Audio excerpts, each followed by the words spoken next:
La pauvre paysanne a été rejetée lors de son premier entretien d'embauche, mais elle n'imaginait pas croiser le PDG millionnaire sur le chemin du retour.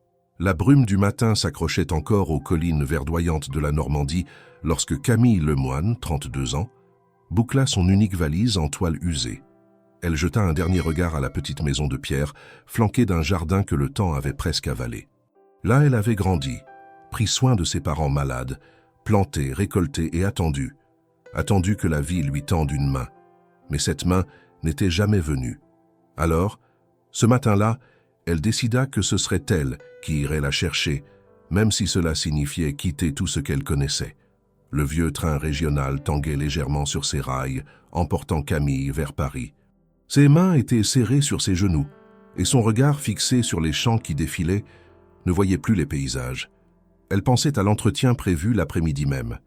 Une grande entreprise de technologie dont elle ne savait presque rien, sinon qu'elle avait vu une annonce pour un poste administratif débutant.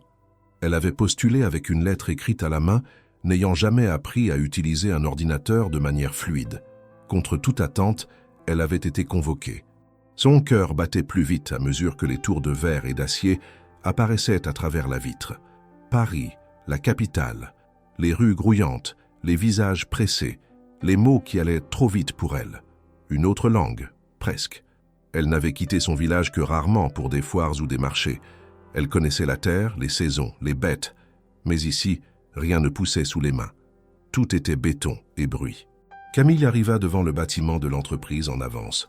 Une demi-heure pour être exacte. Elle avait mis sa meilleure robe, une robe en lin bleu qu'elle avait cousue elle-même pour la fête du village 3 étés auparavant, et avait emprunté un manteau à sa voisine. Elle portait des chaussures qui grinçaient à chaque pas. Les regards qu'elle croisa dans le hall la firent douter. Des femmes tirées à 4 épingles, des hommes en costumes impeccables, des badges autour du cou, des écrans partout. Et elle, avec son accent normand, son regard un peu trop émerveillé, et son sac en tissu brodé à la main. L'attente fut longue. Chaque seconde semblait crier qu'elle n'était pas à sa place. Elle essayait de se souvenir des réponses préparées avec soin dans le train. Elle se répétait que sa motivation valait plus que ses diplômes inexistants. Mais même cette conviction s'effritait sous les néons froids de la salle d'attente. Quand enfin son nom fut appelé, elle se leva d'un bond, manquant de faire tomber sa chaise. 2 personnes l'attendaient dans une salle vitrée. Une femme, tirée à 4 épingles, et un homme à l'air distrait. Ils ne lui sourirent pas. On lui demanda de s'asseoir. Les questions commencèrent, sèches, précises. Formation? Aucune. Expérience en entreprise? Aucune. Compétences numériques? Très faibles. Pourquoi ce poste? Elle parla de son envie de changer de vie, de travailler dur, d'apprendre. Mais plus elle parlait, plus elle sentait le vide s'installer dans la pièce. Ils hochèrent la tête poliment, prirent des notes, puis, d'un ton neutre, lui expliquèrent qu'elle ne correspondait pas au profil recherché. Pas même pour un poste de base. Camille remercia, se leva et sortit, le cœur serré. Dans la rue, le vacarme semblait plus fort, plus cruel. Elle marcha sans but, les yeux brouillés. Le trottoir semblait tanguer comme le train du matin. Elle avait tout quitté pour ça, pour quelques minutes d'humiliation. Son rêve de commencer une nouvelle vie s'était brisé avant même d'exister. Elle n'avait plus de raison de rester. Pas d'amis ici, pas d'endroit où dormir. Juste un billet retour dans sa poche et une boule dans la gorge. Elle se dirigea vers la station de métro, puis vers la gare. Paris lui semblait plus froide que jamais. Mais au détour d'un croisement, alors que le feu passait au rouge, le destin allait frapper à nouveau, d'une manière aussi banale qu'inattendue. Le vent s'était levé sur les trottoirs de Paris, soulevant les feuilles mortes entre les pieds pressés des passants. Camille, la tête baissée, avançait sans regarder où elle allait. Elle avait quitté l'immeuble à peine 10 minutes plus tôt, mais la scène tournait encore en boucle dans sa tête. Les regards vides, les voix mécaniques, l'air agacé de la recruteuse lorsqu'elle avait avoué n'avoir jamais travaillé dans un bureau. Chaque mot semblait s'être gravé dans sa mémoire, plus tranchant encore que l'indifférence polie qui avait suivi. Ce n'était pas simplement un refus, c'était un verdict. Un rappel brutal que malgré tous ses efforts, elle ne faisait pas partie de ce monde. Son accent chantant de Normandie, qu'on avait trouvé charmant dans sa jeunesse, avait semblé déplacé dans cette salle froide. Sa robe cousue main, qu'elle portait avec fierté, avait attiré des regards condescendants dans le hall. Même son regard, droit, franc, semblait avoir dérangé. On ne voulait pas d'elle, pas même pour trier des dossiers ou faire le café. Elle s'était appliquée à répondre pourtant. Elle avait parlé de ses années à gérer les récoltes, à s'occuper de ses parents alités, à organiser les foires locales. Mais pour eux, cela ne comptait pas. Ils voulaient des lignes sur un CV, des stages en entreprise, des diplômes au nom ronflant. Sa vie n'entrait dans aucune case. Quand elle arriva à la station de métro, elle se posta devant le plan sans vraiment le lire. Son billet retour était dans la poche intérieure de sa veste. Le prochain train pour la Normandie partait dans un peu plus d'une heure. Elle pourrait y être ce soir, dormir dans son lit, retrouver la vieille chaise à bascule de la cuisine et la lumière douce du matin. Mais ce n'était pas la même chose maintenant. Quelque chose avait changé. Peut-être était-ce la blessure encore vive de l'humiliation ou ce goût amer d'avoir osé pour rien. Elle quitta la station, incapable d'entrer sous terre. Elle voulait marcher un peu, sentir l'air frais sur son visage, retrouver une forme de réalité tangible loin des couloirs brillants de cette entreprise où on l'avait effacée d'un simple hochement de tête. Les rues étaient pleines de bruit, de klaxons, de voix qui se superposaient. Paris continuait, indifférente à sa douleur. Camille passa devant des vitrines étincelantes, des cafés bondés, des femmes élégantes et sûres d'elles. Tout lui semblait inaccessible. Elle était une intruse dans ce décor. Elle s'arrêta devant une boulangerie. L'odeur du pain chaud lui serra la gorge. Elle n'avait pas mangé depuis la veille. Mais l'idée même d'entrer, de parler, d'acheter quelque chose, lui paraissait insurmontable. Elle se contenta de rester là quelques secondes, jusqu'à ce que quelqu'un la pousse légèrement pour passer. Elle reprit sa marche, au hasard. Elle traversa un carrefour, faillit se faire renverser par un vélo, puis entra dans une ruelle plus calme. L'agitation semblait s'y atténuer un peu. Elle ralentit. Ses épaules tombaient. Elle avait honte d'elle-même. Honte d'y avoir cru, même un instant. Honte d'avoir imaginé qu'on pourrait la voir autrement qu'une fille de paysan, sans diplôme, sans ambition urbaine. Le pire, pensa-t-elle, n'était pas le refus. C'était la manière. Elle aurait accepté un non honnête, une réponse humaine. Mais ce qu'elle avait reçu, c'était le silence glacial de l'indifférence, comme si elle n'avait jamais été là. Elle s'assit sur un banc près d'un petit square. Les arbres perdirent leurs feuilles et des enfants jouaient à quelques mètres, insouciants. Camille les regardait sans vraiment les voir. Elle se demandait ce qu'elle allait dire en rentrant. À sa voisine, qui avait cousu l'ourlet de sa robe la veille. À sa tante, qui lui avait souhaité bonne chance par téléphone avec un ton d'espoir. À elle-même. Elle pensa à ses parents. Ils n'étaient plus là, mais leur souvenir était intact. Ils lui avaient toujours dit qu'elle valait plus que ce que les autres voyaient, que la sincérité, l'honnêteté, la bonté n'étaient pas des faiblesses. Mais ici, à Paris, ces qualités semblaient invisibles. Elle n'avait que son passé, ses mains usées par le travail, son regard franc. Et ce n'était pas assez. Le soleil descendait lentement derrière les immeubles. Le ciel virait à l'orange pâle. Elle se leva sans but précis. Peut-être allait-elle enfin prendre ce train. Ou peut-être pas, elle n'en savait rien. Elle traversa une nouvelle rue, bousculée par un couple pressé, puis marcha jusqu'à un autre croisement. C'est là que cela se produisit. Alors qu'elle tournait au coin d'une avenue, son épaule heurta quelqu'un de plein fouet. Un homme venait de sortir d'un bâtiment avec précipitation, tenant une liasse de dossiers sous le bras. Le choc fut sec. Les papiers volèrent au sol. Camille recula, confuse, levant les mains. « Je suis désolée. Vraiment, je ne vous avais pas vu. » L'homme, d'abord visiblement agacé, regarda les documents éparpillés, puis releva les yeux vers elle. Il allait dire quelque chose de sec, mais il s'arrêta. Elle avait une expression bouleversée, mais digne. Elle se pencha aussitôt pour l'aider à ramasser les papiers. Il la fixa quelques secondes, intriguée. Elle tendit une feuille froissée, sans oser le regarder. Lui, soudain, ne semblait plus pressé. Il prit le papier, la remercia d'un ton neutre, puis lui lança un regard plus attentif. Il y avait quelque chose en elle qu'il ne savait pas nommer. Une étrangeté, une sincérité rare. « Vous allez bien ?» demanda-t-il finalement d'une voix plus posée. Camille acquiesça sans conviction. Elle ne voulait pas pleurer devant un inconnu. Il allait repartir, c'était sûr. Elle n'était qu'un obstacle de plus dans sa journée trop remplie. Mais contre toute attente, il resta là, immobile, la regardant comme s'il cherchait à comprendre quelque chose. Ce fut à ce moment précis que leurs chemins, pourtant si éloignés, commencèrent à se croiser. Non pas par magie, non pas par destin, mais simplement parce que parfois, dans le tumulte d'une ville immense, deux regards se rencontrent au moment exact où aucun des deux ne s'y attend.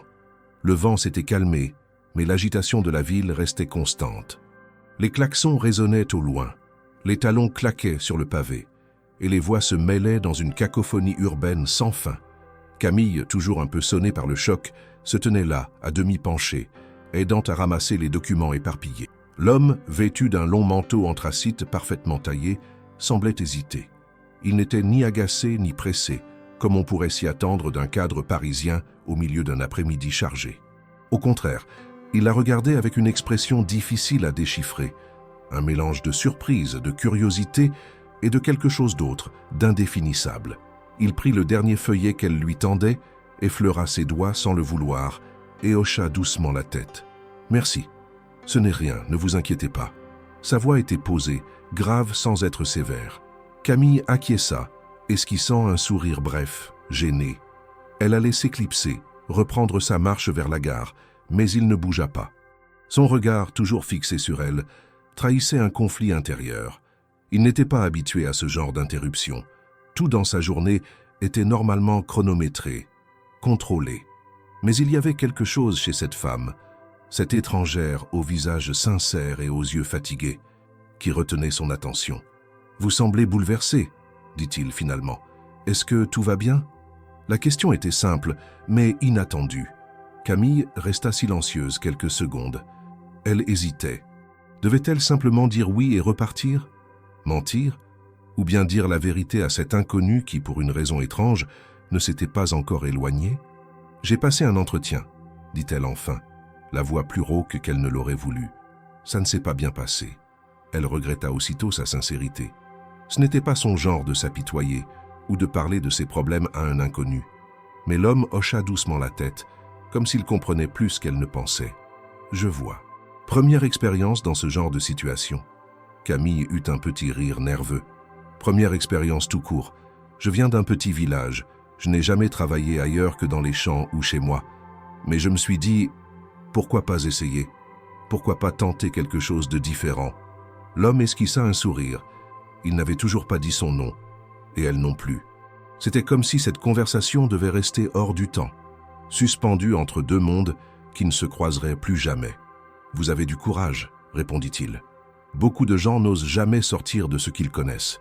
Il jeta un œil à sa montre, mais sans impatience. Camille remarqua son alliance, fine, discrète, mais ne sut dire s'il était encore marié. Ce détail l'étonna de lui-même. Elle n'avait pas l'habitude de prêter attention à ce genre de choses. « Je connais un café pas loin, dit-il après un silence. Si vous avez quelques minutes, je vous offre quelque chose. Ce n'est pas tous les jours qu'on rencontre quelqu'un d'aussi authentique. » Elle fronça légèrement les sourcils, méfiante. Pourquoi cet homme élégant, manifestement issu d'un milieu très différent du sien, lui proposait-il cela? Mais il ne semblait pas insistant. Juste sincèrement intéressé. Elle hésita encore une seconde, puis hocha la tête. « D'accord, juste un café. » Ils marchèrent côte à côte, sans se parler pendant quelques instants. Il l'accompagna dans une rue adjacente, plus calme, où les immeubles haussmanniens filtraient la lumière de fin de journée.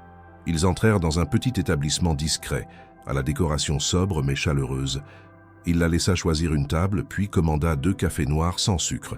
« Je m'appelle Alexandre, » dit-il en posant les tasses sur la table. « Camille. » Ils échangèrent une poignée de mains brève, presque formelle. Puis le silence s'installa quelques secondes, pas inconfortable, mais rempli d'une attente curieuse. « Vous êtes de la région parisienne ?» demanda-t-elle. Il secoua la tête. « Pas du tout. J'ai grandi dans une petite ville, dans l'Aisne. Mon père était mécanicien. J'ai quitté la maison à 17 ans pour étudier à Lyon, puis j'ai enchaîné. Paris est arrivé plus tard. » Elle le regarda, surprise. Il n'avait pas l'accent du Sud, ni celui des campagnes. Il parlait avec cette aisance des gens qui ont été formés dans les grandes écoles, dans les sphères élevées. Mais il y avait une chaleur, une franchise qui la déstabilisait. « Et maintenant, vous faites quoi ?» demanda-t-elle sans détour. Il sourit, presque amusé par la question. « Je dirige une entreprise dans le domaine de la technologie. Rien de très intéressant à expliquer, en réalité. Beaucoup de chiffres, beaucoup de réunions. » Il disait cela comme si ce n'était rien. Mais Camille sentait qu'il minimisait volontairement. Elle ne comprenait pas tout ce qu'impliquait une telle position, mais elle percevait qu'il n'était pas un homme ordinaire. « Et vous? Vous étiez venu pour quel poste ?» Elle hésita un instant, puis répondit « Assistant administratif. Je me suis dit que je pourrais peut-être m'en sortir avec de la bonne volonté, mais il faut croire que ce n'est pas suffisant ici. » Alexandre la fixa, pensif. Parfois, les compétences qu'on ne voit pas sur un CV sont les plus précieuses. L'intuition, l'observation, l'expérience humaine. Camille haussa les épaules. « Ce n'est pas ce qu'on m'a dit aujourd'hui. » Il ne répondit pas. Il la regarda boire une gorgée de café avec une lenteur presque méditative. Quelque chose en elle, sa façon de s'asseoir, de regarder autour d'elle, de répondre avec honnêteté, l'intriguait profondément. Elle ne jouait aucun rôle. Elle ne cherchait pas à plaire. Elle était simplement là, entière. Lorsqu'ils quittèrent ce café, la lumière avait changé. Le ciel prenait des teintes plus douces. Ils sortirent ensemble et devant la porte, il s'arrêta. « Camille, j'aimerais vous proposer quelque chose. Un essai, une semaine. Pas pour le poste que vous avez demandé, mais dans un autre service. Une sorte d'observation mutuelle, sans engagement. » Elle le fixa, interdite. « Pourquoi ?» Il sourit. « Parce que je pense que vous avez quelque chose que d'autres ont oublié. Et j'ai envie de voir ce que cela peut donner dans un environnement différent. » Elle ne répondit pas tout de suite. Le contraste entre cette proposition inattendue et l'humiliation du matin était saisissant. Tout en elle criait prudence, mais il y avait aussi cette part d'elle-même, fatiguée de renoncer, qui s'allumait lentement. « D'accord, » dit-elle finalement. « Une semaine. » Alexandre acquiesça, puis lui tendit une carte. « Appelez ce numéro demain matin. On organisera votre arrivée. » Et sans un mot de plus, il s'éloigna, absorbé par la foule. Camille resta là, carte en main, les pensées embrouillées. Elle ne savait pas ce qui venait de se passer, mais quelque chose venait de commencer, sans qu'elle en comprenne encore les contours. Le lendemain matin, le ciel parisien était couvert d'un gris uniforme et la ville semblait s'éveiller à contre-cœur. Camille, réveillée bien avant l'aube, avait passé la nuit dans une petite chambre d'hôtel bon marché proche de la gare, louée avec ses dernières économies. Elle n'avait pas beaucoup dormi. L'offre faite par Alexandre tournait en boucle dans son esprit. Ce n'était pas seulement inattendu, c'était presque absurde. Une simple rencontre, quelques phrases échangées, et voilà qu'un homme, manifestement influent, lui proposait une semaine d'essai dans une entreprise où elle avait été jugée inapte à la première minute. Elle n'avait aucune certitude sur ses intentions, ni sur la nature exacte du poste, mais quelque chose en elle refusait de rester figée dans la peur. Elle composa le numéro inscrit sur la carte de visite dès 8 heures. Une assistante polie et efficace répondit immédiatement, comme si elle s'attendait à cet appel. Un badge temporaire l'attendrait à l'accueil. Le lieu était le même que celui de la veille, mais cette fois, elle ne serait pas une postulante inconnue, mais une invitée. Cette nuance, bien que subtile, changeait tout dans la perception qu'elle avait d'elle-même à ce moment précis. Lorsqu'elle arriva, quelques minutes avant 9 heures, le portique laissa passer son badge sans résistance. L'agent de sécurité la salua d'un signe de tête, sans hostilité. Camille monta au 4e étage, guidée par les indications reçues. Une employée l'attendait devant une porte vitrée. Elle s'appelait Hélène et avait été désignée comme référente. Pas chaleureuse, mais pas désagréable non plus. Juste distante, comme si elle ne savait pas encore comment traiter cette nouvelle venue sans étiquette. Le poste proposé n'était pas vraiment défini. Camille fut placée dans un petit open space à l'écart, au sein d'un service logistique. On lui donna accès à des documents simples, des tableaux de stock, des livraisons à vérifier. Rien de trop complexe, mais suffisant pour tester son sens de l'observation. Elle reçut un vieux ordinateur portable et une feuille expliquant les fonctions de base d'un logiciel de gestion. Pas de formation formelle. À elle de se débrouiller. La matinée se déroula dans un silence tendu. Personne ne lui adressa vraiment la parole. Quelques regards curieux, d'autres franchement moqueurs.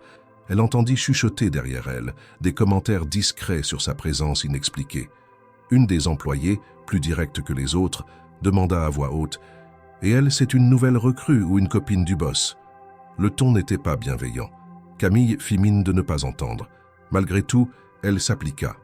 Elle lut attentivement les fichiers, compara les chiffres, nota des incohérences, posa des questions précises à Hélène, qui, surprise par sa rigueur, répondit brièvement, mais sans ironie. Elle ne comprenait pas tous les termes techniques, mais elle comprenait les principes. La logique d'organisation, d'efficacité, de suivi des flux, ce n'était pas si différent de gérer les récoltes, les outils, les saisons. Son esprit, formé à la réalité concrète, voyait des choses que d'autres ignoraient par habitude. À midi, alors que la plupart des employés partaient au déjeuner, elle resta à son poste, grignotant un sandwich préparé le matin même. Elle profitait du calme pour revoir les documents. C'est alors qu'Alexandre entra sans prévenir, sans entourage. Il portait le même genre de manteau sobre que la veille et salua Hélène avant de s'approcher de Camille. « Alors, comment ça se passe ?» Elle leva les yeux, un peu surprise. Il n'avait rien annoncé, aucun rendez-vous fixé. Il était simplement là, s'adressant à elle avec la même curiosité tranquille. « Je fais de mon mieux, » répondit-elle. « C'est beaucoup à assimiler, mais j'apprends vite, je crois. » Il sourit, acquiesça, puis s'assit brièvement sur le coin de son bureau. « C'est ce que je voulais voir. Pas quelqu'un qui connaît déjà tout, quelqu'un qui regarde différemment. » Son ton était calme, mais assuré. Camille sentit que sa présence n'était pas anodine. Plusieurs regards s'étaient tournés vers eux. Les conversations avaient baissé d'intensité. Sa présence à elle, jusqu'alors tolérée avec indifférence ou mépris, prenait un nouveau poids aux yeux de ses collègues. Alexandre lui posa 2 ou 3 questions techniques. Elle répondit avec clarté. Il ne fit aucun commentaire, puis se leva. « Continuez comme ça, et n'hésitez pas à me faire part de vos idées, peu importe leur forme. » Il repartit aussi discrètement qu'il était arrivé. Derrière lui, le silence resta quelques instants, avant que les claviers ne reprennent leur cliquetis et que les conversations ne reprennent. Mais Camille, elle, sentit que quelque chose avait changé. Dans l'après-midi, Hélène lui apporta une tâche plus complexe, repérer des doublons dans un système de commande. Camille, patiemment, se mit au travail, repérant rapidement une série d'erreurs que personne ne semblait avoir vues. Elle expliqua sa méthode à Hélène, qui hocha la tête, visiblement surprise, et fit remonter l'information au service concerné. Le lendemain, les regards changèrent un peu.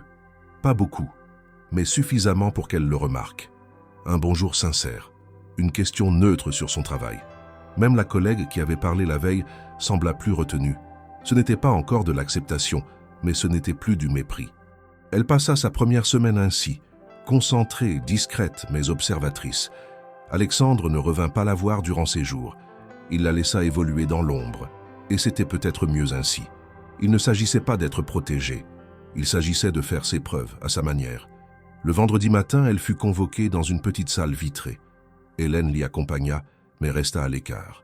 Un responsable du service était présent, accompagné d'un membre du département des ressources humaines. On lui demanda de s'asseoir. Les visages étaient neutres. Camille sentit son estomac se nouer. Elle pensait immédiatement à un refus, à une fin de parcours, polie mais ferme. Mais le ton n'était pas celui d'une mise à l'écart. On lui parla de ses observations, de sa rigueur, de son regard atypique mais utile. On reconnut qu'elle avait permis d'identifier plusieurs erreurs dans un processus réputé fiable. On ne lui proposa pas encore un poste fixe, mais une prolongation de son essai dans un autre service, plus proche du terrain. Quand elle quitta la salle, elle avait du mal à croire ce qui venait d'être dit. Ce n'était pas une promesse, mais c'était une ouverture. Et c'était déjà plus qu'elle n'avait jamais osé espérer.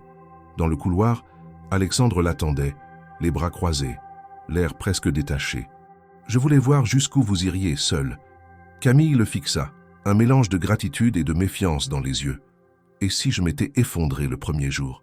Il haussa les épaules, comme si la réponse allait de soi. « Vous ne l'auriez pas fait. Je l'ai vu dans vos yeux dès la première seconde. Le samedi matin, la ville semblait respirer à un rythme différent. Moins pressée, moins bruyante, presque douce sous la lumière pâle de l'automne. Camille s'était levée tôt, comme à son habitude. Dans sa chambre modeste, elle avait préparé un café soluble et s'était assise devant la petite table, face à la fenêtre qui donnait sur une ruelle étroite. Elle pensait à la semaine qui venait de s'écouler, à ce qu'elle avait vécu, absorbé, encaissé, et surtout à cet homme étrange qu'était Alexandre. Il apparaissait et disparaissait avec une précision calculée, toujours calme, toujours observateur. Il lui avait tendu la main, sans trop expliquer pourquoi. Et elle, sans comprendre vraiment ce qu'il attendait d'elle, avait saisi cette main. Non pas par naïveté, mais parce qu'elle n'avait rien à perdre. Elle n'avait pas cherché à en savoir plus sur lui, mais à mesure qu'elle passait du temps dans l'entreprise, les bribes d'informations s'étaient imposées malgré elle. Des conversations de couloir, des commentaires à peine murmurés, et soudain, tout devenait clair. Alexandre Duret. Ce nom qu'elle n'avait pas associé à une figure publique était pourtant celui d'un des patrons les plus en vue de l'industrie technologique française. Une pointure, un visionnaire, un homme d'affaires qui faisait la une des revues économiques dont les décisions influençaient des milliers d'emplois. Camille avait bu un café avec lui sans avoir la moindre idée de qui il était réellement. Elle avait accepté un poste d'essai sans mesurer l'ampleur de ce qu'il représentait dans cet univers. Cette révélation avait tout changé dans sa perception, mais rien dans son comportement. Elle continuait à arriver à l'heure, à s'asseoir dans son coin, à apprendre, à écouter. Elle ne cherchait pas à l'impressionner. Elle voulait juste comprendre si elle avait sa place ici, dans ce monde aux codes si différents. Et surtout, elle voulait décider par elle-même si ce monde valait la peine qu'elle s'y accroche. Le lundi suivant, elle fut assignée à un autre service, celui de la gestion de projet, où elle devait observer les réunions entre ingénieurs, analystes et responsables de production. Elle ne participait pas encore activement, mais elle notait tout. Chaque mot, chaque interaction, chaque tension. Elle ne comprenait pas toujours les termes techniques, mais elle percevait les dynamiques humaines, les blocages invisibles, les habitudes figées. Elle reconnaissait ces silences lourds d'ego, ces hésitations maquillées en décisions collectives. Elle connaissait cela, différemment, dans les relations de voisinage de son village. Les non-dits, les jeux de pouvoir, les alliances tacites. La forme changeait, mais le fond restait humain. C'est au 3e jour de cette nouvelle affectation qu'Alexandre l'invita à déjeuner. Cette fois, il ne se contenta pas d'un passage éclair ou d'un sourire en coin. Il lui proposa un vrai repas, dans un restaurant discret situé à quelques rues du siège de l'entreprise. Camille accepta, encore une fois sans poser trop de questions. Elle sentait qu'il y avait une raison, mais elle voulait l'entendre de sa bouche. Ils s'installèrent à une table près de la fenêtre. Le lieu était sobre, feutré, presque intime. Alexandre commanda un plat du jour et un verre d'eau. Camille fit de même, peu à l'aise avec les noms compliqués du menu. « Vous avez compris qui je suis » demanda-t-il après quelques minutes de conversation banale. Elle releva les yeux, droite. « Oui, pas tout de suite, mais je l'ai compris. » Il hocha la tête, sans sourire. « Et qu'est-ce que cela change pour vous » Camille réfléchit une seconde. « Rien. Vous étiez un homme poli qui m'a proposé un café et une chance. Vous l'êtes toujours. » Alexandre sembla apprécier la réponse. Il la regarda avec plus d'attention, comme s'il cherchait à mesurer la sincérité derrière ses mots. Mais il n'y avait rien d'autre que la vérité nue. « Ce que vous avez fait cette semaine n'est pas anodin, Camille. Vous avez vu des erreurs que nos logiciels n'ont pas détectées. Vous avez compris des logiques que certains de nos cadres ignorent. Ce n'est pas un miracle, c'est votre manière de penser, de regarder le monde. » Elle ne répondit pas tout de suite. Elle ne voulait pas s'enflammer. Elle savait trop bien combien ce genre de discours pouvait s'évaporer dès que les projecteurs s'éteignaient. « Je n'ai fait qu'observer. C'est tout ce que je sais faire dans un premier temps. »« Justement, » répliqua-t-il, « c'est ce que beaucoup ont désappris. Observer sans juger, sans vouloir imposer un modèle. Comprendre d'abord. » Le serveur apporta les plats, interrompant brièvement l'échange. Camille goûta distraitement, son esprit encore en alerte. Elle sentait que quelque chose se préparait. Alexandre ne l'avait pas conviée ici pour la féliciter simplement. Il y avait autre chose. « Je veux vous proposer un autre type de mission, » dit-il, après quelques bouchées. Quelque chose de moins formel. Pas un poste classique, une sorte de laboratoire d'idées, une position transversale. Elle fronça les sourcils. « Je ne comprends pas très bien ce que cela signifie. Vous ne serez pas assigné à un service. Vous circulerez dans différents départements. Vous écouterez, vous observerez, vous poserez des questions et vous me ferez des retours. Votre vision, votre lecture, sans filtre. Vous serez une sorte de miroir. » Camille resta silencieuse. Elle ne savait pas quoi répondre. L'idée semblait floue, presque incongrue. Mais elle reconnaissait là une forme de confiance qu'elle n'avait jamais reçue. « Et si je n'ai rien à dire ?» demanda-t-elle. « Alors vous ne direz rien, mais je doute que ce soit le cas. » Elle reposa sa fourchette. « Pourquoi moi ?» Il hésita, puis répondit sans détour. « Parce que vous n'avez rien à prouver à personne ici, et c'est ce qui vous rend précieuse. » Ils finiront le repas dans un silence plus tranquille. Camille n'accepta pas immédiatement. Elle demanda un temps de réflexion. Alexandre respecta sa demande sans insister. Il lui donna une semaine pour réfléchir en précisant que ce n'était pas une opportunité courante. Lorsqu'elle quitta le restaurant, elle ne retourna pas directement au bureau. Elle marcha un moment dans les rues, le cœur battant. Elle pensait à tout ce qui avait changé en si peu de jours. Elle ne savait pas si elle appartenait à ce monde, mais pour la première fois, elle se sentait capable d'y laisser une empreinte. Modeste, certes, mais authentique. Le lundi matin suivant, Camille arriva plus tôt que d'habitude. Elle avait passé le week-end enfermée dans ses pensées, pesant les mots d'Alexandre, analysant les implications de cette proposition étrange mais profondément flatteuse. Elle avait relu ses notes, repensé aux réunions observées, aux échanges tendus entre les chefs de service, au silence plein de sous-entendus qu'elle avait notés dans les couloirs. Elle n'avait pas encore donné de réponse formelle, mais elle avait compris une chose. Refuser, c'était revenir en arrière. Accepter, c'était entrer dans un monde auquel elle ne s'était jamais sentie destinée, mais où, curieusement, elle commençait à trouver sa place. Dès son arrivée, pourtant, elle sentit une différence. Les regards dans l'ascenseur étaient moins indifférents, plus insistants. Certains détournèrent les yeux, d'autres les plantaient brièvement dans les siens avec une forme de curiosité distante, comme si un voile invisible venait d'être levé. À son étage, elle remarqua un léger silence à son passage. Quelques chuchotements s'évanouissaient dès qu'elle approchait. Les visages qu'elle croisait, la veille encore neutres ou polis, semblaient soudain se figer dans une observation muette. Hélène, qui l'avait accompagnée durant ses premiers jours, l'accueillit avec un sourire forcé, plus crispé qu'à l'accoutumée. « Tu devrais peut-être te méfier un peu plus, Camille », dit-elle à voix basse alors qu'elle traversait le couloir vers la salle de réunion. Camille s'arrêta net. Se méfier de quoi? Hélène haussa les épaules, mais ne répondit pas directement. Il y a des choses qui circulent, les gens parlent. Camille sentit son estomac se contracter. Elle avait grandi dans un village où les rumeurs étaient une monnaie courante, souvent plus puissante que les faits eux-mêmes. Elle connaissait ce ton, cette manière de prévenir sans accuser, de pointer du doigt sans se salir. Elle comprit que quelque chose s'était propagé et que son image, jusque-là neutre, venait d'être recadrée par des interprétations qui lui échappaient. Quelques heures plus tard, dans la cafétéria, elle en eut la confirmation. Assise seule à une table, elle entendit deux employés en pleine conversation à quelques mètres, parlant ostensiblement sans baisser la voix. « Ce n'est pas un hasard », dit l'une d'elles. « Personne ne passe de refuser à protéger du patron en une semaine. Elle a forcément un appui, peut-être plus qu'un appui. Tu crois qu'elle… » Je dis juste que ça n'a rien de clair. Camille ne broncha pas. Elle se leva calmement, jeta son plateau et quitta la salle sans un mot, mais à l'intérieur, la colère montait. Non pas une colère explosive, mais une brûlure lente, sourde, qui prend racine dans l'injustice. Elle n'avait rien demandé. Elle n'avait séduit personne. Elle avait juste saisi une opportunité, sans rien promettre, sans rien offrir d'autre que son honnêteté et sa volonté de bien faire. Et pourtant, on lui collait une étiquette, celle qui n'avait pas gagné sa place à la force de son travail, mais grâce à une proximité mal interprétée. Elle retourna à son bureau, le visage fermé. Les regards se poursuivaient. Un climat d'inconfort s'était installé autour d'elle, presque palpable.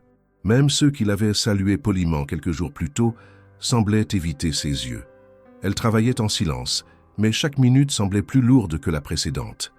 En fin de journée, elle fut convoquée par le département des ressources humaines. Une salle impersonnelle aux murs blancs et aux fauteuils trop rigides. Face à elle, une responsable qu'elle n'avait jamais rencontrée auparavant. Une femme aux cheveux parfaitement tirés en chignon, aux lunettes carrées, au sourire calculé. « Bonjour Camille », dit-elle en consultant un dossier. « J'aimerais discuter de votre situation au sein de l'entreprise. » Camille acquiesça sur la défensive. « D'accord. » La femme posa le dossier devant elle, les mains croisées. « Il y a eu quelques remarques, disons, remontées informelles, concernant votre présence ici. Des questions sur les conditions de votre intégration, sur votre statut. » Camille la regarda sans détour. « On m'a proposé une semaine d'essai. Je l'ai accepté. J'ai travaillé sérieusement, j'ai apporté des solutions. Je ne comprends pas le problème. » Justement, poursuivit la femme, nous avons reçu un rapport mentionnant une rupture d'égalité dans les processus de sélection. Il semblerait que votre dossier ait contourné les procédures normales. ce qui évidemment peut poser un souci de transparence. Camille comprit immédiatement. Ce rapport, elle n'en doutait pas, était l'œuvre de quelqu'un qui ne voulait pas d'elle ici. Pas à cause de son travail, mais à cause de ce qu'elle représentait. Une étrangère dans le système, une anomalie dans un organigramme trop bien huilé, et peut-être aussi une menace pour ceux qui avaient tout appris à faire semblant. Elle prit une inspiration lente, contenue. Est-ce que quelqu'un a pris le temps de regarder ce que j'ai accompli, ce que j'ai corrigé, amélioré, proposé? Ou est-ce qu'on préfère simplement écouter les murmures? La responsable ne répondit pas. Elle regardait son dossier, comme si elle cherchait une issue réglementaire à une situation qui lui échappait. La porte s'ouvrit soudain. Alexandre entra, sans frapper. Il s'approcha calmement, salua brièvement, puis s'adressa à la responsable, sans détour. « J'ai demandé personnellement que Camille Lemoine intègre nos équipes en phase exploratoire. Ce choix relève de ma direction directe. Si cela pose un problème à votre département, nous pouvons en discuter ensemble. Mais je vous rappelle que ce type d'initiative entre dans le cadre des projets d'innovation que j'ai validés lors du dernier comité exécutif. » Un silence tendu suivit ces paroles. La responsable hocha lentement la tête, visiblement contrariée mais incapable de le contredire frontalement. « Très bien, monsieur Duret, nous ajusterons les documents en conséquence. » Camille, elle, était restée figée. Cette prise de position publique, ce soutien sans équivoque, était un tournant. Jusqu'à ce moment, Alexandre avait joué la discrétion. Il l'avait observé à distance, testé sa ténacité. Mais maintenant, il choisissait de se positionner. Et ce geste, dans cet univers codifié, valait 1000 mots. Quand ils quittèrent la salle, il la regarda brièvement. Il fallait que ce soit dit clairement. Vous n'êtes pas une erreur dans ce système. Vous êtes peut-être ce dont il a besoin, même s'il ne le sait pas encore. Camille ne répondit pas tout de suite. Mais en elle, quelque chose s'était redressé. Plus qu'un simple appui, elle venait de recevoir une reconnaissance publique. Et cette reconnaissance-là, elle était prête à la défendre. Le lendemain de la réunion houleuse avec les ressources humaines, Camille se présenta au travail plus tôt que d'habitude. Elle franchit les portes vitrées de l'immeuble d'un pas décidé, la tête droite, le regard fixe. Le ton posé mais ferme d'Alexandre dans la salle de réunion résonnait encore dans sa mémoire, mais ce n'était pas ce souvenir qui guidait ses gestes. Ce matin-là, ce n'était pas une faveur qu'elle venait honorer, ni une protection qu'elle venait chercher. C'était une place qu'elle était venue occuper, pas celle qu'on lui avait donnée par exception, mais celle qu'elle comptait mériter à la force de son travail et de son intégrité. Elle ne cherchait plus à plaire, ni à éviter les tensions. Elle avançait avec la certitude tranquille de celle qui a connu bien pire et qui ne craint plus les regards condescendants. Dans l'ascenseur, elle répondit au salut avec une sobriété nouvelle.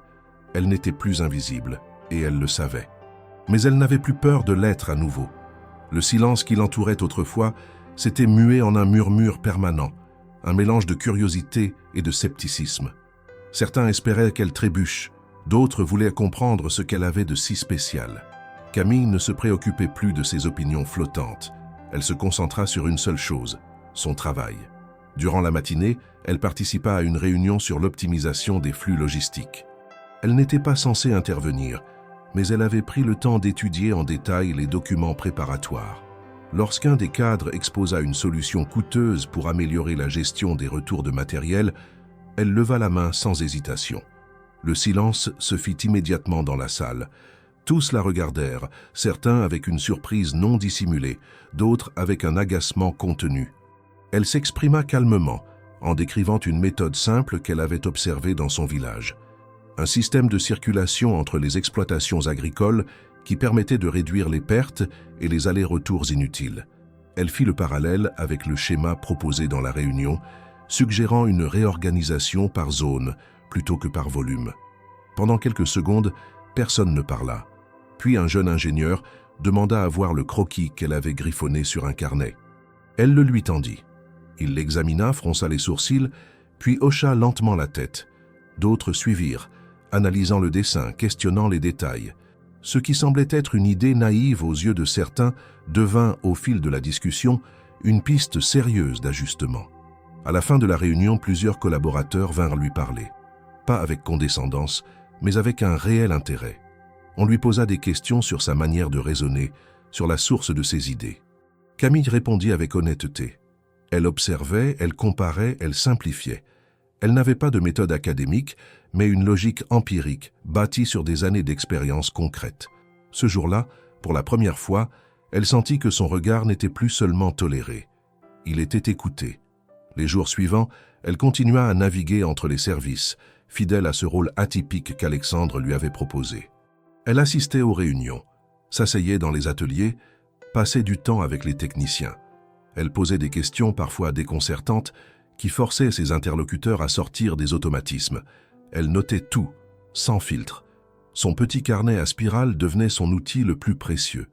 Ce n'était pas un journal intime, mais une cartographie du réel.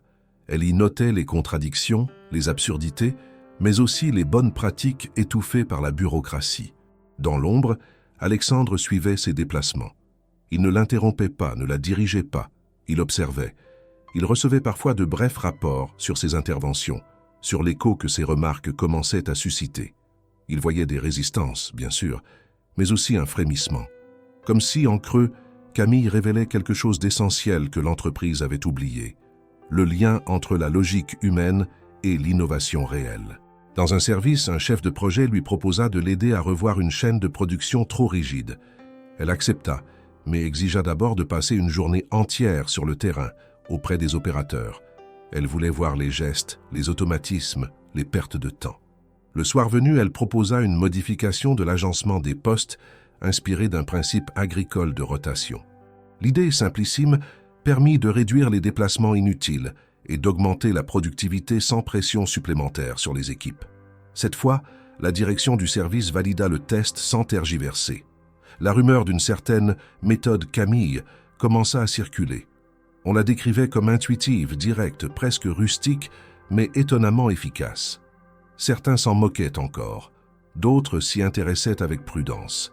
Mais la majorité reconnaissait qu'elle apportait un regard neuf, non pas celui d'une experte en processus industriels, mais celui d'une observatrice du réel, capable de voir ce que les autres ne voyaient plus. Alexandre, de son côté, ressentait une forme d'enthousiasme discret.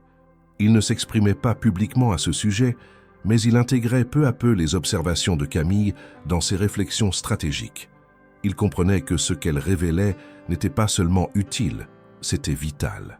L'entreprise, engluée dans ses certitudes, avait besoin de cette secousse. Un soir, alors que Camille s'apprêtait à quitter le bâtiment, il la rejoignit dans le hall. Ils marchèrent ensemble jusqu'à la sortie, en silence d'abord. Puis il lui posa une question simple. « Comment vous sentez-vous ici ?» Elle répondit sans détour. « Fatiguée, mais vivante. Pour la première fois depuis longtemps, je ne ressens pas la honte d'être moi-même. » Il la regarda sans sourire, mais avec une intensité nouvelle. « Ce que vous faites est précieux. Ne l'oubliez jamais. » Ils se séparèrent sans autre mot. Camille rentra à pied, le carnet serré dans sa main. Elle ne savait pas encore ce que l'avenir lui réservait, mais elle savait qu'elle n'était plus la même. Quelque chose avait basculé. Pas dans les autres, en elle. Au cours des semaines qui suivirent, la présence de Camille dans les différents départements de l'entreprise cessa d'être un sujet de curiosité pour devenir un point de tension. Si certains la considéraient comme une ressource singulière, d'autres la voyaient comme une anomalie dérangeante. La façon dont elle se déplaçait librement entre les services, prenait des notes, formulait des remarques sans protocole, en dérangeait plus d'un. Certains cadres y voyaient une remise en cause implicite de leur autorité ou de leur méthode. D'autres, plus cyniques, la soupçonnaient d'être un outil personnel d'Alexandre, un pion utilisé pour désorganiser les structures établies sous couvert d'innovation. Dans les étages supérieurs, là où les bureaux sont silencieux et les mots soigneusement choisis, une stratégie commença à se dessiner. Le département des ressources humaines, dirigé par une femme méthodique nommée Claire Joubert, initia une série d'évaluations internes sur la conformité des procédures liées aux affectations temporaires et aux projets transversaux. Camille, bien que n'occupant aucun poste officiel, figurait dans plusieurs rapports comme une présence influente dans les prises de décision récentes. Son nom apparaissait dans des commentaires positifs, mais aussi dans des remarques plus ambivalentes, évoquant son manque de formation, son absence d'expérience académique et son statut hors cadre. Claire convoqua une réunion avec 3 directeurs de service et 2 membres du comité éthique. L'objectif affiché était de clarifier les conditions d'intervention de toute personne externe au schéma hiérarchique traditionnel. Mais entre les lignes, le message était clair. Camille représentait un facteur de désordre, une figure incontrôlable et surtout une décision unilatérale d'Alexandre que certains commençaient à remettre en cause discrètement. Dans le bureau feutré de Claire, les discussions furent prudentes mais fermes. On évoqua la nécessité de respecter les protocoles, de valoriser l'expertise certifiée, de ne pas créer de précédents dangereux. Une proposition fut rédigée à huis clos, demander officiellement la cessation de la mission de Camille au sein de l'entreprise, en invoquant un désalignement avec les processus internes de validation. Le document, d'apparence neutre, fut ensuite transformé en un rapport circonstancié, accompagné d'un tableau montrant la fragilité de sa position. Aucun diplôme reconnu, pas de contrat classique, pas de fiche de poste. Il suffisait de peu pour que cette présence exceptionnelle soit balayée d'un revers administratif. Claire le savait. Elle préparait déjà la convocation formelle à adresser à Camille, sous couvert d'un entretien de routine. Pendant ce temps, Camille poursuivait son travail sans être consciente de ce qui se tramait. Elle venait de terminer un cycle d'observation dans le département de service client où elle avait identifié une faille dans la gestion des réclamations techniques. Son rapport, remis le matin même, proposait une refonte partielle du processus de tri en utilisant une logique inspirée des cycles de maintenance agricole. Le responsable du service, d'abord dubitatif, avait fini par admettre que l'idée avait du sens, mais il n'eut pas le temps de la défendre. En début d'après-midi, Camille reçut un mail laconique. « Merci de vous présenter au bureau des ressources humaines à 16 heures. » Elle sentit immédiatement que quelque chose n'allait pas. L'intitulé était trop froid, trop formel. Rien n'indiquait qu'il s'agissait d'un simple échange. Elle se rendit néanmoins au rendez-vous, le dossier contenant ses dernières observations sous le bras. À son arrivée, Claire l'attendait, accompagnée d'un homme qu'elle ne connaissait pas, un juriste interne. Ils l'invitèrent à s'asseoir. L'ambiance était tendue, rigide. Pas un sourire, pas une formule de politesse. « Camille, » dit Claire d'une voix neutre, « nous avons pris connaissance de vos interventions au sein de différents services et nous souhaitons clarifier la situation. » Camille ne répondit pas. Elle écoutait, attentive, le corps légèrement penché en avant. Votre rôle, bien qu'initié par une volonté de test et d'innovation, n'a pas été formalisé selon les standards requis. Cette absence de cadre juridique et contractuel pose aujourd'hui un problème de conformité. Nous sommes donc dans l'obligation de suspendre vos activités dès aujourd'hui, en attendant une éventuelle régularisation, si elle devait avoir lieu. Le mot « suspendre » résonna dans la pièce comme un couperet. Camille sentit une bouffée de chaleur lui monter au visage, mais elle la maîtrisa. Elle inspira profondément puis répondit calmement « Et les résultats? Les améliorations que j'ai proposées, les problèmes que j'ai aidé à résoudre? Tout ça ne compte pas. » Claire resta impassible. « Ce n'est pas une remise en cause de votre investissement. Mais nous devons respecter des règles.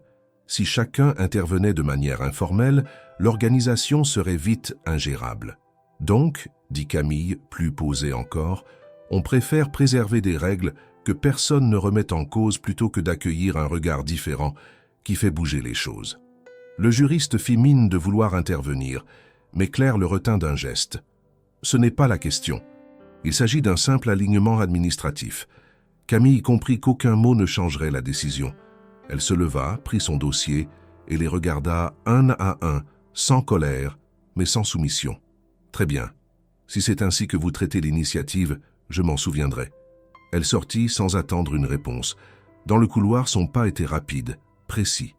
Elle descendit les étages sans prendre l'ascenseur, comme pour évacuer la tension dans chaque marche. Arrivée au rez-de-chaussée, elle croisa Alexandre qui remontait du parking. Dès qu'il la vit, il comprit. « Ils vous ont convoqué, n'est-ce pas ?»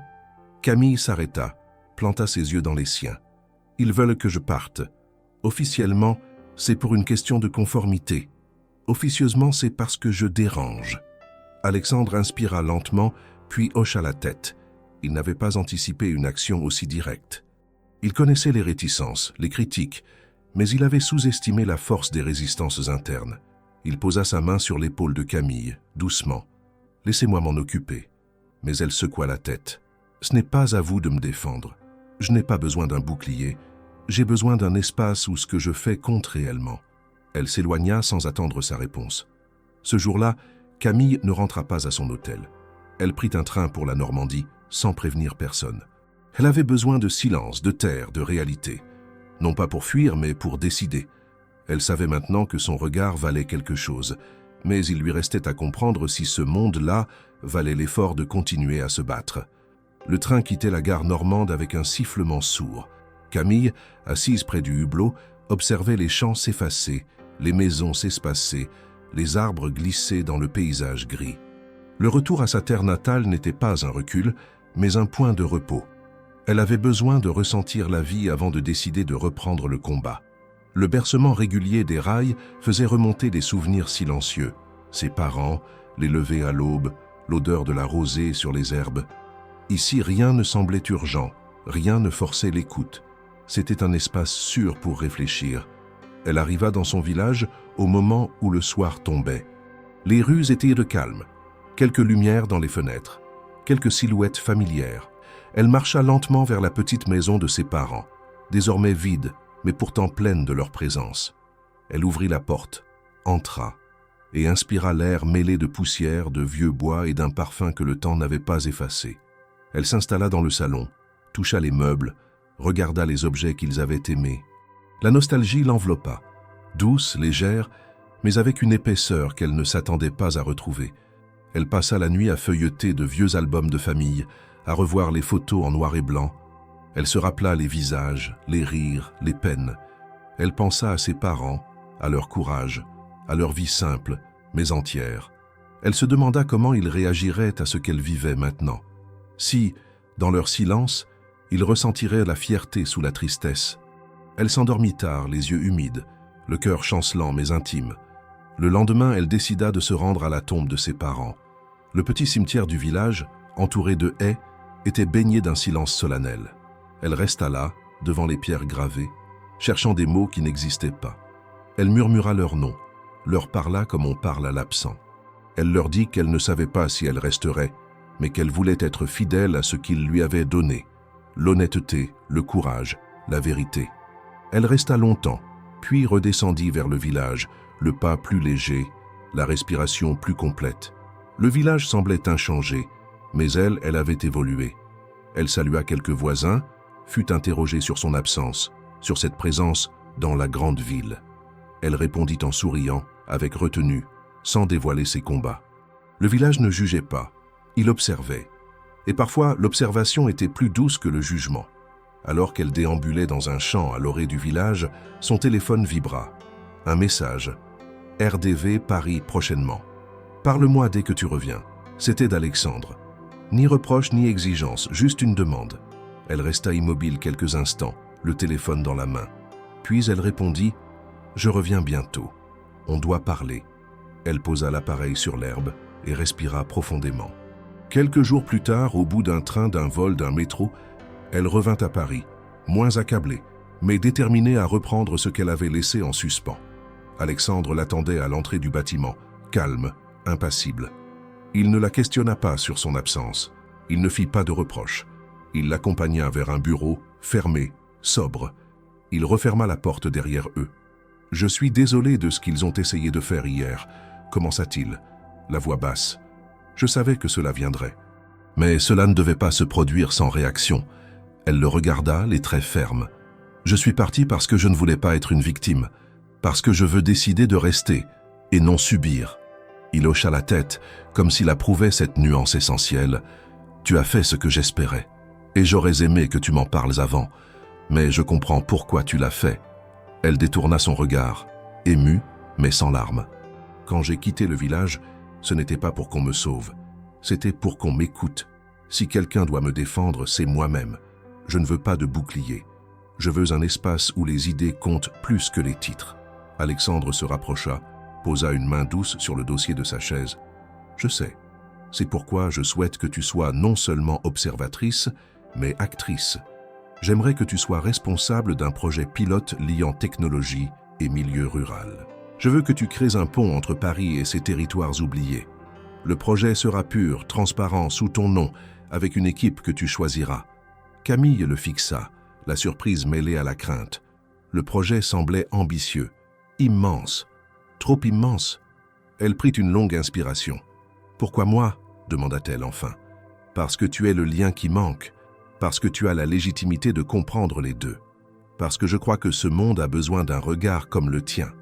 Et parce que je veux offrir à ces territoires ce que Paris prend souvent pour acquis. » Elle resta silencieuse quelques instants, pesant les mots. Combien de fois avait-elle rêvé de changer les choses? Combien de fois avait-elle pensé que c'était inutile? Et maintenant, l'opportunité se tendait devant elle, fragile, exigeante, vraie.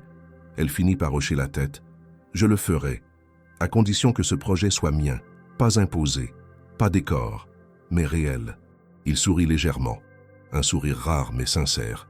C'est entendu. Ils échangèrent un regard long, chargé d'un pacte. Ni promesse, ni conte de fées. Juste un engagement humain. Camille sortit du bureau avec un poids en moins sur les épaules.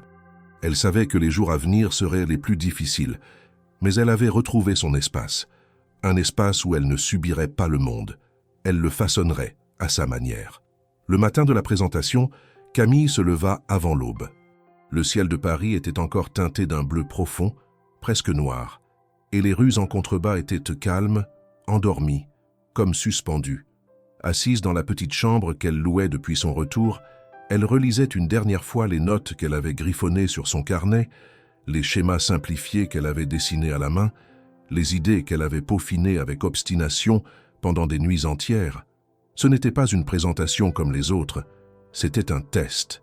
Pas pour prouver qu'elle était capable, mais pour faire entendre une voix différente dans un monde où la complexité servait souvent de paravent au vide. La salle où devait se tenir la réunion se trouvait au dernier étage de l'immeuble. Une grande pièce vitrée baignée de lumière naturelle, avec une vue panoramique sur les toits de Paris. Au centre, une longue table entourée de fauteuils en cuir noir et déjà quelques silhouettes en costume échangeaient des mots feutrés. Camille entra légèrement en avance, son dossier à la main. Certains la reconnurent immédiatement, échangèrent des regards discrets, mais personne ne lui adressa la parole. Elle s'installa au bout de la table, droite, silencieuse. Alexandre arriva peu après, salua sobrement les participants, puis annonça l'ordre du jour. Il expliqua que Camille allait présenter une proposition issue de ses observations de terrain, dans le cadre d'un projet pilote visant à connecter les pratiques rurales aux innovations technologiques de l'entreprise. Il parla sans emphase, avec un ton neutre mais clair, posant ainsi le cadre sans orienter les réactions. Camille se leva. Son cœur battait fort, mais ses mains ne tremblaient pas. Elle sortit une feuille pliée, la déplia lentement, puis s'avança vers le tableau blanc. Elle n'avait pas préparé de diaporama, pas de graphique en couleur, pas de jargon technique. Elle avait choisi la clarté, la simplicité, la lisibilité. Son idée tenait en une page. Une nouvelle méthode de logistique interne inspirée des cycles agricoles, utilisant des principes de rotation, de réduction des pertes et de mutualisation des ressources. Elle expliqua comment, dans son village, les agriculteurs s'organisaient sans hiérarchie, avec efficacité en adaptant constamment leurs outils selon la météo, la saison, les besoins. Puis elle montra comment ce même principe pouvait être transposé à un système de gestion de production, en remplaçant les unités figées par des cellules adaptables, réduisant les délais et optimisant l'utilisation des équipes. Au début, personne ne dit rien. Les visages restaient figés, certains sceptiques, d'autres attentifs mais fermés. Elle continua. Elle donna des exemples concrets qu'elle avait observés dans les services de l'entreprise, des cas de gaspillage d'énergie, de doublons, de lenteurs inutiles. Puis elle exposa sa solution en déroulant un schéma tracé à la main avec des flèches, des cercles, des annotations. C'était simple, mais d'une logique implacable. Elle parlait d'agilité avec des mots qu'aucune école ne lui avait enseignés. Elle parlait d'efficacité avec l'humilité de celle qui connaît la valeur du travail et le coût du temps perdu. Lorsque son exposé prit fin, elle resta debout quelques secondes, attendant une réaction. Le silence persista. Puis une voix, celle d'un directeur des opérations, se fit entendre. « Vous n'avez pas de données chiffrées? Pas de simulation numérique pour valider votre approche ?» Camille répondit calmement. « Non, ce que je propose, c'est une phase d'expérimentation. Une mise en situation réelle sur un périmètre limité. Pas un modèle théorique à vendre. Je ne suis pas venu avec un produit fini, mais avec une méthode vivante. et je suis prête à travailler avec vos équipes pour en vérifier la viabilité, pas à imposer une solution toute faite. » Un autre cadre intervint, plus sceptique encore. « Et vous pensez qu'une logique rurale peut s'appliquer à une entreprise de cette taille? Ce n'est pas le même monde. » Camille le regarda droit dans les yeux. « Justement, ce sont des mondes qui s'ignorent à tort. Le terrain apprend à improviser sans perdre l'objectif. L'entreprise, souvent, oublie le bon sens au profit du processus. Je crois que l'un peut enrichir l'autre, pas remplacer, compléter. » Un murmure parcourut la salle. Des têtes hochèrent légèrement. Des sourcils se froncèrent. Mais plus personne ne riait. Plus personne ne la prenait à la légère. Elle s'assit, posant calmement sa feuille sur la table, comme un drapeau qu'on plante sur un terrain qu'on ne revendique pas, mais qu'on honore. Alexandre reprit la parole. Il remercia Camille pour sa présentation, puis invita les membres présents à discuter de la faisabilité d'un projet pilote basé sur son approche. Il ne força aucune décision, mais fit comprendre que cette proposition était, à ses yeux, une voie sérieuse à considérer. La réunion se termina dans un mélange d'agitation discrète et de réflexion silencieuse. Camille quitta la salle sans chercher à capter les réactions.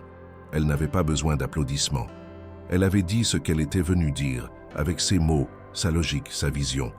En redescendant par l'escalier, elle sentit une fatigue douce l'envahir. Une fatigue physique, mais aussi mentale. Elle avait porté cette idée comme un poids qu'il fallait déposer avec soin. Et maintenant qu'elle l'avait déposé, il ne lui restait plus qu'à attendre. Dans l'après-midi, un message discret lui parvint. « Ta proposition a été retenue pour test sur un site pilote. On en parle demain. Alexandre. » Elle s'assit, regarda la fenêtre et sourit pour la première fois depuis longtemps. Un sourire intérieur, discret, mais profond. Ce n'était pas une victoire, c'était un passage, et elle l'avait franchi. Les jours qui suivirent la présentation furent marqués par une série de mouvements discrets au sein de l'entreprise. Le projet pilote proposé par Camille fut validé pour une première phase d'expérimentation dans un des centres logistiques en périphérie de Paris. Un petit site, certes, mais significatif. Elle fut chargée de superviser la mise en place de ces suggestions avec une petite équipe volontaire, composée d'opérateurs curieux, de techniciens ouverts et d'un coordinateur logistique qui, bien que sceptique, accepta de jouer le jeu. Camille se rendait quotidiennement sur place, carnet en main, bottes aux pieds, vêtue simplement, fidèle à elle-même. Elle observait les flux, réorganisait les postes, testait les ajustements avec rigueur, mais sans dogmatisme. Elle écoutait les remarques, intégrait les retours. Ce qu'elle construisait n'était pas une méthode unique, mais un modèle évolutif, adaptable, qui grandissait à mesure qu'il rencontrait la réalité du terrain. Elle sentait que quelque chose prenait forme, pas seulement dans les résultats, mais dans les attitudes. Les ouvriers souriaient plus, discutaient des idées, proposaient des solutions spontanément. L'ambiance avait changé. On ne parlait plus de règles, mais de sens. Pendant ce temps, Alexandre observait en retrait. Il lisait les rapports, recevait les comptes rendus, et surtout, il suivait ce que disait le personnel. Il entendait que la méthode Camille n'était plus seulement un surnom, mais un état d'esprit. Une manière de penser qui remettait l'humain au centre sans jamais renier l'exigence de performance. Cette évolution le touchait plus profondément qu'il ne l'aurait imaginé. Car derrière la réussite du projet se dessinait autre chose, de plus personnel, de plus intime. Un soir, après une longue journée sur le site pilote, Camille fut invitée dans le bureau d'Alexandre. Il l'accueillit avec calme, comme toujours, mais cette fois, son regard trahissait une hésitation inhabituelle. « J'ai lu ton dernier rapport, » commença-t-il. « C'est limpide, efficace. Tu sais que ce que tu fais là-bas est en train de changer des choses bien plus grandes que tu ne l'imagines ?» Camille haussa les épaules, presque gênée. « Je ne cherche pas à changer le monde. Je veux juste que les choses aient du sens. » Il hocha lentement la tête, puis, après un silence, reprit. « Justement, je voulais te proposer autre chose, une position permanente. Pas seulement dans ce projet, je voudrais que tu restes ici. Pas comme simple consultante ou observatrice, mais comme une passerelle officielle entre les services et le terrain. Quelqu'un qui puisse faire le lien entre notre complexité interne et la réalité du monde extérieur. Quelqu'un qui dise ce que personne ne veut entendre, mais que tout le monde a besoin d'entendre. » Camille resta muette quelques secondes. Ce n'était pas seulement une promotion, c'était une intégration pleine et entière. Une reconnaissance, un saut immense, mais avec lui, une responsabilité énorme. Elle sentit l'impact de cette décision dans son corps entier. Elle n'avait pas prévu d'entrer dans une structure, de faire carrière. Elle voulait juste exister autrement. Et pourtant, elle était maintenant face à un choix qui dépassait la logique professionnelle. Un choix de vie. Elle croisa le regard d'Alexandre, et dans ce regard, elle lut autre chose. De l'estime, oui, de la fierté, mais aussi une émotion plus confuse, plus personnelle. Une tension qui flottait dans l'air depuis des semaines, jamais nommée, jamais assumée. Une présence qui allait au-delà du simple respect professionnel. « Tu veux que je devienne un rouage dans ta machine ?» demanda-t-elle, mi-sérieuse, mi-provocatrice. Il sourit, mais son sourire était teinté d'une sincérité inhabituelle. « Non, je veux que tu sois la voix qui empêche cette machine de s'oublier elle-même. » Elle baissa les yeux. Elle sentit le poids de l'instant. L'attraction entre eux n'avait jamais été ouverte, jamais formulée, mais elle existait. Et maintenant qu'elle percevait cette ouverture, elle se demandait si elle était prête à accepter une place qui l'engageait non seulement professionnellement, mais humainement, prête à entrer dans un monde où ses convictions devraient cohabiter avec des compromis quotidiens. Elle n'était pas sûre. « Tu sais, dit-elle doucement, il y a quelque chose de vertigineux à se sentir attendu là où on pensait ne jamais être invité. » Alexandre ne répondit pas immédiatement. Il s'approcha de la fenêtre, regarda Paris s'étendre sous leurs pieds. « Je ne t'attendais pas, Camille, mais maintenant que tu es là, je ne vois plus ce que je faisais avant. » Le silence qui suivit fut long, lourd, intense. Aucun mot d'amour, aucune promesse. Juste une vérité nue, posée entre eux comme un souffle suspendu. Camille se leva. Elle prit son dossier, le serra contre elle. Elle n'avait pas encore la réponse à donner. Elle avait besoin de penser et de respirer, de revenir à elle-même avant de prendre une décision. Elle le regarda une dernière fois. « Je vais y réfléchir. » Puis elle sortit. Ce soir-là, elle marcha longtemps dans les rues. Paris lui semblait différente, moins hostile, moins étrangère, mais toujours insaisissable. Elle pensait à ce qu'elle perdrait si elle acceptait, à ce qu'elle pourrait gagner aussi, et à cette frontière fine, floue, entre ce qu'on choisit et ce qu'on ressent. Elle savait que la réponse viendrait, mais pas ce soir. Le lendemain de sa conversation avec Alexandre, Camille prit le train sans prévenir personne. Le besoin de retrouver sa terre natale ne relevait pas d'une fuite, mais d'une nécessité profonde. Paris l'avait accueilli, rejeté, testé, révélé. Mais il lui manquait un point fixe, une ancre. Et pour elle, cette ancre n'était pas dans les couloirs vitrés de l'entreprise, ni dans les propositions audacieuses qui lui avaient été faites.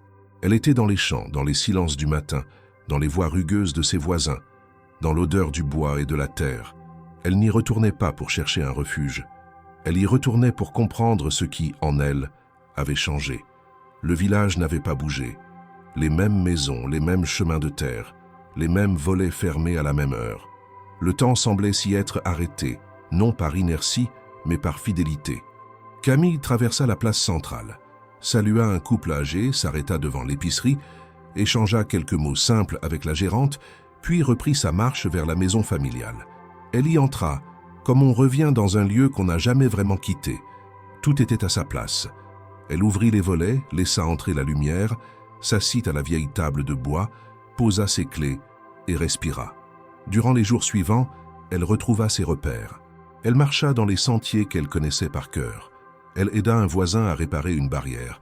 Elle assista à une réunion de coopérative où les discussions tournaient autour des difficultés de la saison, du manque d'aide, des nouvelles réglementations. Elle n'intervint pas tout de suite. Elle écouta, elle observa, et peu à peu, elle comprit ce qu'elle n'avait jamais vu auparavant. Ces hommes et femmes, qu'elle avait toujours considérés comme simples, vivaient une complexité que les dirigeants parisiens ne soupçonnaient même pas. Ils devaient jongler entre les lois absurdes, les contraintes économiques, les outils défectueux, les changements climatiques. Ils improvisaient, innovaient à leur manière, sans jamais être écoutés. Et c'était précisément ce silence qui l'avait poussée à partir. Mais aujourd'hui, elle pouvait enfin entendre ce que ces silences disaient. Un soir, alors qu'elle rangeait de vieux papiers dans la maison, elle tomba sur un carnet à la couverture abîmée. C'était celui de son père. Elle le reconnut immédiatement à l'écriture. Elle l'ouvrit. À l'intérieur, des schémas, des notes, des idées. des réflexions sur des machines agricoles, des propositions de modification, des calculs. Son père, qu'elle avait toujours vu comme un homme discret, avait été un inventeur silencieux. Il avait tenté d'améliorer ses outils, d'optimiser son travail. Il n'avait jamais déposé de brevet, jamais montré cela à personne. Mais là, sur ces pages jaunies, se trouvait une créativité brute, nourrie par le réel. Camille referma le carnet avec soin. Elle sentit les larmes monter, mais les retint. Ce n'était pas de la tristesse. C'était un mélange de respect, de fierté et de colère. Combien d'hommes comme son père avaient été ignorés parce qu'ils ne parlaient pas le bon langage, parce qu'ils n'avaient pas les bons diplômes, les bons codes, les bons contacts? Elle comprit alors que sa propre voix, celle qu'elle avait commencé à faire entendre à Paris, portait en elle celle de son père et de tant d'autres comme lui. Le lendemain matin, elle écrivit une lettre. Pas un mail, pas un rapport. Une lettre à la main, sur du papier ligné, avec son écriture un peu penchée. Elle l'adressa à Alexandre. Elle y parla de son père, de ce qu'elle avait découvert, de ce qu'elle avait compris. Elle y décrivit son projet, celui qu'elle portait désormais en elle, non comme une idée, mais comme une nécessité. Créer un pont entre la technologie et les territoires ruraux, non pas pour les transformer, mais pour les reconnaître, les valoriser, leur donner la parole. Elle posta la lettre en fin de matinée, puis retourna marcher dans les bois. Elle ne savait pas encore comment Alexandre réagirait. Elle ne savait même pas si elle retournerait à Paris, mais elle savait que désormais, elle ne se laisserait plus définir par les autres. 2 jours plus tard, elle reçut une enveloppe, le nom d'Alexandre écrit à la main. À l'intérieur, une lettre courte. Il y racontait un souvenir d'enfance. Son père, mécanicien dans un petit garage de province, qui réparait des moteurs sans jamais chercher la reconnaissance. Il disait que, lui aussi, avait parfois honte d'avoir oublié cette simplicité. Il écrivait que Camille lui rappelait d'où il venait et pourquoi il avait voulu construire une entreprise différente avant que les chiffres ne prennent le dessus. Il concluait par une phrase simple: « Tu n'as pas à choisir entre 2 mondes. Tu peux être le lien. Reviens quand tu seras prête. » Camille resta longtemps avec la lettre entre les mains. Elle relut chaque mot, lentement. Puis, elle la plia, la rangea dans son carnet et sortit. Elle ne savait pas encore quel jour elle partirait. Mais elle savait désormais avec certitude qu'elle repartirait et qu'elle ne reviendrait pas seule. Le train pénétrait lentement dans Paris, traversant les faubourgs industriels, longeant les murs tagués, glissant devant les immeubles entassés. Camille était assise côté fenêtre, un sac en toile posé sur ses genoux, le regard perdu dans les rails qui se rapprochaient du terminus. Elle ne revenait pas en conquérante. Elle ne revenait pas non plus en exilée. Elle revenait avec une certitude tranquille. Ce qu'elle avait à offrir n'était plus une supposition ou une intuition, mais une vision enracinée, nourrie à la fois par la terre et par l'expérience de l'entreprise. Elle avait compris qu'elle n'avait pas à se fondre dans le moule, mais à faire entendre la voix de ceux qu'on oubliait. Elle n'était pas une médiatrice formée dans une école, ni une consultante chargée de traduire le terrain en PowerPoint. Elle était une voix, une présence, un lien. À la sortie de la gare, elle ne prit ni taxi ni métro. Elle marcha. Chaque rue qu'elle retrouvait lui semblait familière mais transformée. Elle passait devant les vitrines, les files de voitures, les passants pressés, avec un regard calme, comme quelqu'un qui n'a plus rien à prouver. Elle monta l'avenue, entra dans le bâtiment sans badge. Le sien avait été désactivé à sa demande, salua l'agent de sécurité, qui lui sourit et lui tendit un nouveau badge, déjà prêt. Alexandre avait anticipé. Sans fanfare, sans insistance. Elle monta jusqu'au bureau du dernier étage, frappa doucement, entra. Alexandre était là, assis, les manches retroussées, les lunettes au bord du nez. Lorsqu'il la vit, il se leva immédiatement, sans mots, sans surprise, comme si sa venue n'était pas un retour, mais la suite logique d'un dialogue interrompu. Ils se regardèrent quelques secondes. Puis il fit un geste vers la chaise. « Tu as fait bon voyage ?» Elle hocha la tête. Il savait qu'elle n'était pas venue pour parler de la pluie ou du confort du train. Alors il alla droit au but. « Tu es prête ?» Camille sourit, un sourire léger mais solide. « Oui, mais je veux poser mes conditions. » Alexandre sourit à son tour, amusé par sa fermeté. « Je t'écoute. Je veux un projet concret avec un budget indépendant. Je veux pouvoir choisir mon équipe, aller sur le terrain quand c'est nécessaire. Et surtout, Je veux que ce projet serve aussi les gens d'où je viens. Pas comme un programme social, comme une vraie stratégie d'avenir. » Il acquiesça sans broncher. « C'est ce que j'espérais. » Elle continua. « Je ne veux pas de titre symbolique. Je veux du travail réel, de la responsabilité et la possibilité d'échouer sans être sacrifié. » Il répondit sans hésiter. « Tu auras tout ça. » Un silence s'installa. Ce n'était pas un silence gêné. C'était celui de deux personnes qui comprenaient que quelque chose de nouveau naissait entre elles. Pas une romance irrépressible, pas une histoire classique, mais une complicité singulière, rare, faite de respect et de miroir. Ce que Camille portait en elle, Alexandre avait besoin de l'entendre. Et ce qu'il lui offrait, Camille avait décidé de l'accepter à ses termes, sans se renier. Dans les jours suivants, elle se mit au travail. Elle traça les premières lignes de ce qui deviendrait un programme inédit, une interface entre les technologies développées par l'entreprise et les besoins concrets des territoires ruraux. Elle n'utilisa pas de jargon. Elle se concentra sur les usages. Comment les outils pouvaient faciliter la vie des agriculteurs, des petites industries, des collectivités isolées. Elle proposa des protocoles simples de test, des ateliers collaboratifs, des binômes entre ingénieurs et usagers. Elle pensait à son père, à son carnet, à ses machines bricolées. Elle voulait que personne n'ait plus jamais à créer dans l'ombre par manque d'écoute. Alexandre suivait tout cela sans intervenir. Il venait parfois la voir, lui demandait où elle en était, laissait des silences pour qu'elle parle librement. Elle, de son côté, restait concentrée, mais sentait que leur lien s'approfondissait. Rien n'était dit, mais tout devenait évident. Ils ne se cherchaient pas, ils se reconnaissaient. Un mois plus tard, le projet avait un nom, Terrain connecté, une plateforme évolutive pensée pour que les idées viennent du terrain et non des bureaux. Camille présenta les grandes lignes lors d'un comité stratégique. Elle parla avec la même clarté qu'au premier jour, mais cette fois, elle n'était plus une exception tolérée. Elle était une actrice reconnue. Les réactions furent mitigées, comme toujours, mais personne ne remit en cause sa légitimité. Elle avait gagné sa place, pas en se pliant, mais en tenant bon. À la sortie de la présentation, Alexandre la rejoignit dans le couloir. « Tu sais, dit-il, quand je t'ai rencontré, je pensais t'offrir une chance. Mais en réalité, c'est toi qui m'as offert un rappel sur ce que nous faisons, pourquoi nous le faisons et pour qui. » Camille le regarda sans détour. « Alors faisons-le pour de vrai. » Il hocha la tête et ce fut tout. Le projet débuta quelques semaines plus tard dans un village proche de celui de Camille.